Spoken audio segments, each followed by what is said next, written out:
వికారాబాద్ జిల్లాలోని ఓ వృద్ధురాలి పరిస్థితి చూస్తే గుండె తరుక్కుపోతుంది. ఆమె గత కొన్నేళ్లుగా ఇల్లు లేక మరుగుదొడ్డిలో నివసిస్తోంది. అక్కడే తింటూ అక్కడే పడుకుంటూ దయనీయ పరిస్థితుల్లో బతుకుతోంది. ఇల్లు తెగుసు కూడా కడుతుంది. ఇప్పటికి ఆయనలా ఎండ నాలుగు నేను ఇల్లు కావాలని అడుగుతున్నాను. 10 సంవత్సరాల కోలే నేను ఈ బాత్రూమ్ లో ఉన్నా.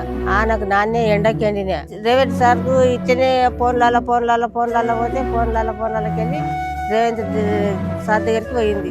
ఇల్లు లేదని ఈ బాత్రూమ్ ఉన్నా సార్ తాకి పోతే సారు ఆయన దయ వలన నాకు ఇల్లు తెప్పించిండు. అలాగే పాద పద్మములకు 10,000 నమస్కారము. ఆయన చల్లగా నా దీనతోని నిండు 100 ఏళ్ళు బతకాలి. నా జీవితంలో నేను కట్టుకుంటా అనుకోలేదు. ఇందనే చేస్తా అనుకున్నా. ఆ సార్ దయ వలన నాకు ఇల్లు తెప్పించిండు. నిండు 100 ఏళ్ళు చల్లగా బతకాలి. ఇన్ని రోజుల కోలే రాండి బిడ్డ అంటే రాలేరు నా బిడ్డలు. పండుగలకు నేను ఒంటరిగానే ఉన్నా. నీవే దామా ఇడికి అన్నారు. అంటే ఇప్పుడు నాకు ఇల్లు తెచ్చిండ్రు. ఇప్పుడు నాకు సంతోషంగా ఉన్నది.